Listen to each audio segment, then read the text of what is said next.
নমস্কার, আমার রান্নাবান্না চ্যানেলে আপনাদের স্বাগত। আশা করি আপনারা সবাই ভালো আছেন এবং সুস্থ আছেন। আজকের রেসিপি হচ্ছে পাঁচমিশালি সবজি। এখানে আমি 500 ঝিঙে কেটে রেখেছি, এখানে 3টে সজনে ডাঁটা কেটে রেখেছি, এখানে একটা আলু, বড় আলু কেটে রেখেছি, এখানে 250 কুমড়ো কেটে রেখেছি, এখানে একটা টমেটো, এখানে 200 পটল কেটে রেখেছি, এখানে 4টে বড়ি রেখেছি। চলুন গ্যাসে কড়াটা বসিয়ে দিই। আমি গ্যাসে কড়াটা বসিয়ে দিয়েছি। এবার আমি কড়াইয়ে তেল দেব বড়ি ভাজার জন্য।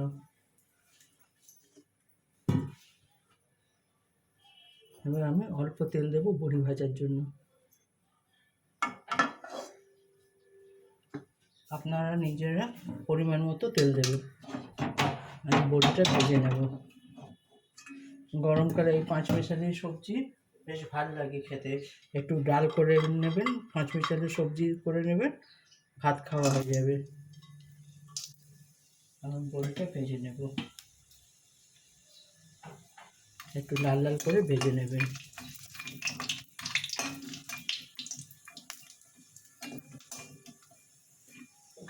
আমি বড়িটা ভেজে বড়িটা গুঁড়ো করে দেব, আমি গোটা বড়ি দেব না।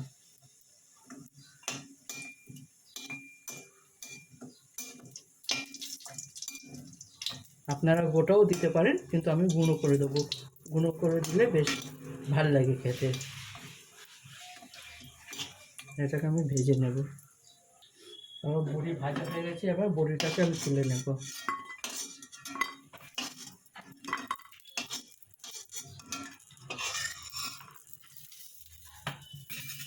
এরপর আমি এটাতে তেল দেব।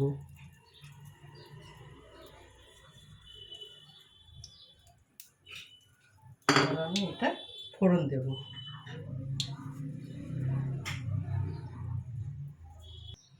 এরপর আমি রাঁধুনি আর জিরের ফোড়ন দেব।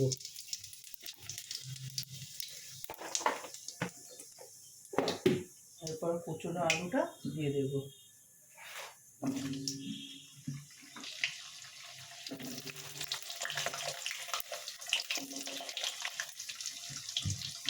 এর সঙ্গে টক ডাল হলে ভালো হয়, আম দিয়ে টক ডাল, কিন্তু আজকে আমরা আম পাইনি, সেই কারণে আম দিয়ে টক ডাল করতে পারিনি। আমি টমেটো দিয়ে টক ডাল করেছি। এভাবে এটাকে ভেজে নেবেন। আমি এটাকে একটু লাল লাল করে ভেজে নিই। এটা একটু লাল লাল করে ভাজা হলে তারপরে আমি এর সঙ্গে পটল দেব ভাজার জন্য। এটাকে একটু ভেজে নিই। আলু ভাজা হয়ে গেছে, এবার আমি পটল দেব ভাজার জন্য।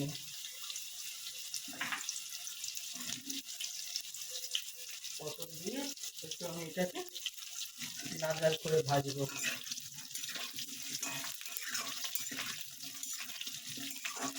আপনারা একবার অবশ্যই এইভাবে পাঁচমিশালি সবজি রান্না করবেন। গরমকালে খেতে বেশ ভালো লাগে টক ডালের সঙ্গে। কারণ গরমে বেশি মাছ মাংস খেতে ইচ্ছে করে না, তো মাঝে মাঝে ইচ্ছে করে একটু নিরামিষ খেতে। এটাতে শুধু আমি কাঁচা লঙ্কা, জিরে, ধনে গুঁড়ো দিয়ে রান্না করব, আর কিছু না। কোনো আদা, রসুন, পেঁয়াজ কিছু দেবো না। এটাকে আমি একটু লাল লাল করে ভেজে নেব। একটু লাল লাল করে ভেজে নিই। এরপর আমি কুমড়োটা দেবো।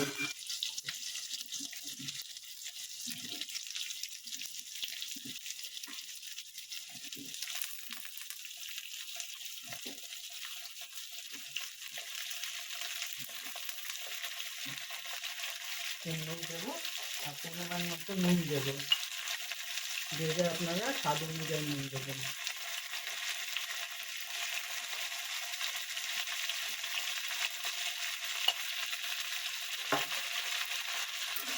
এটাকে একটু ভেজে নেব।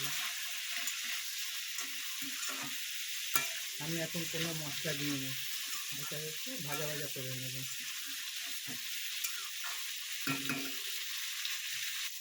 এরপর আমি ঝিঙে, সজনে ডাঁটা আর টমেটো দিয়ে দেবো।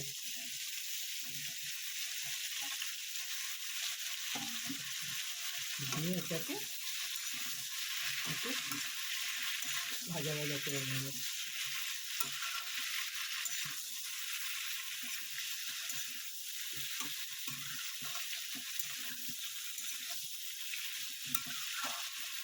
এরপর আমি মশলা দেবো।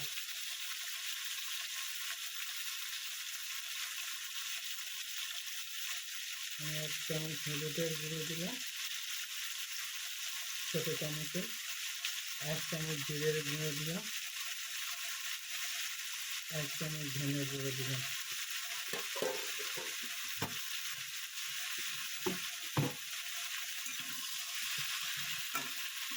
এবার এটাকে আমি 5 মিনিটের জন্য ঢাকা দিয়ে দেবো।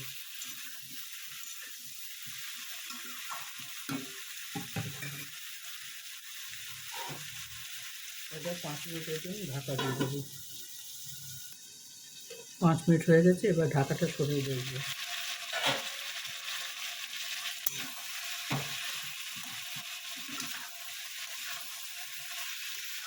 আমি এটা সিম করে করে কষবো। এটাতে টমেটো সেদ্ধ হয়ে যাবে, সবজিগুলো প্রায় অর্ধেক সেদ্ধ হয়ে যাবে।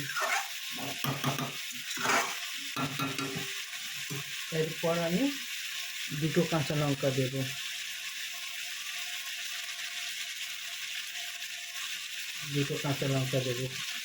এরপর আমি অল্প চিনি দেব, কারণ নিরামিষ তো একটু চিনি দিলে ব্যালেন্সটা ভালো থাকবে আর স্বাদটা ভালো হবে। আপনারা চাইলে চিনিটা স্কিপ করতে পারেন, কিন্তু নিরামিষে চিনিটা দিলে ভালো হয়। এবার আমি 10 মিনিটের জন্য ঢাকা দিয়ে দেবো। 10 মিনিট পরে আপনাদের দেখাচ্ছি। এবার ঢাকাটা সরাবো, একটুখানি নাড়িয়ে দেবো।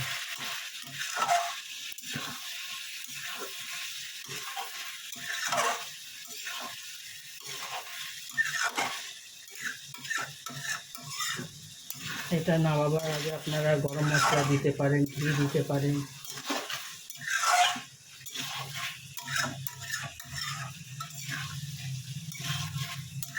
আমি এইটায় একটু ধনে পাতা দেব।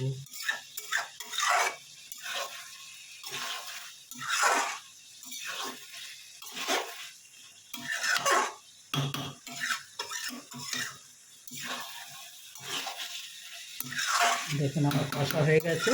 এবার আমি জল দেব। বড়িটা দিয়ে দিই, তাহলে বড়িটা সেদ্ধ হবে। বড়িটা দিয়ে একটু নাড়িয়ে আমি জলটা দিয়ে দেবো, তাহলে পটল কুমড়ো ঝিঙেটা সেদ্ধ হয়ে যাবে।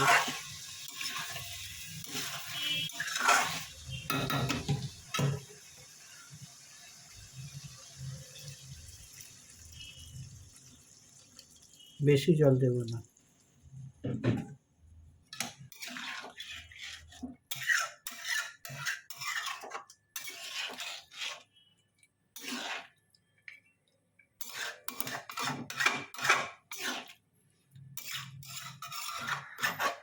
পরিমাণ মতো জল দিয়ে দিলাম। এবার আমি এটা ঢাকা দিয়ে দেব।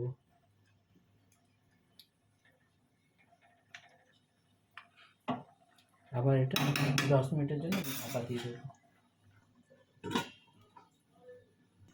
এরপর ঢাকা সরিয়ে আমি ধনে পাতাটা দেব।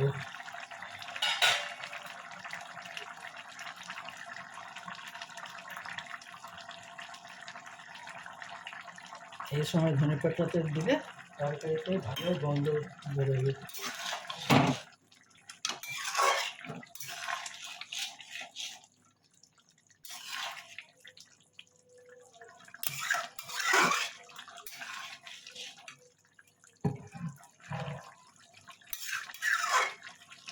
আর একটু বাকি আছে পটলটা সেদ্ধ হতে। পটলটা সেদ্ধ হয়ে যায়। এখন তো কোল্ড স্টোরের পটল তাড়াতাড়ি সেদ্ধ হতে চায় না। এবার 5 মিনিটের জন্য ঢাকা দিয়ে দেবো। এরপর আমি ঢাকাটা সরাবো।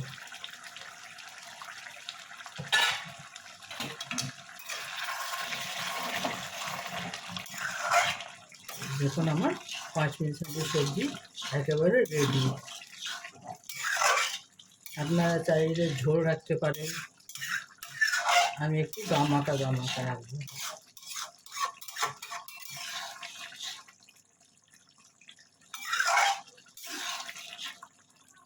গামাকা রাখলে খেতে ভালো লাগবে। আপনি রুটি, পরোটা, ভাতের সঙ্গেও খেতে পারেন। টক ডাল থাকবে আর এটা থাকবে, আপনার খাওয়া হয়ে যায়। আর মাছ মাংস কোনো কিছুর দরকার হবে না। যারা নিরামিষ খান তারা এইভাবে রান্না করে একবার দেখবেন, আপনাদের বেশ ভালো লাগবে খেতে। আর একটু জলটা শুকোক, তারপর আমি নামাবো। আবার 5 মিনিটের জন্য ঢাকা দিয়ে দেবো। এবার আমি ঢাকাটা সরাবো।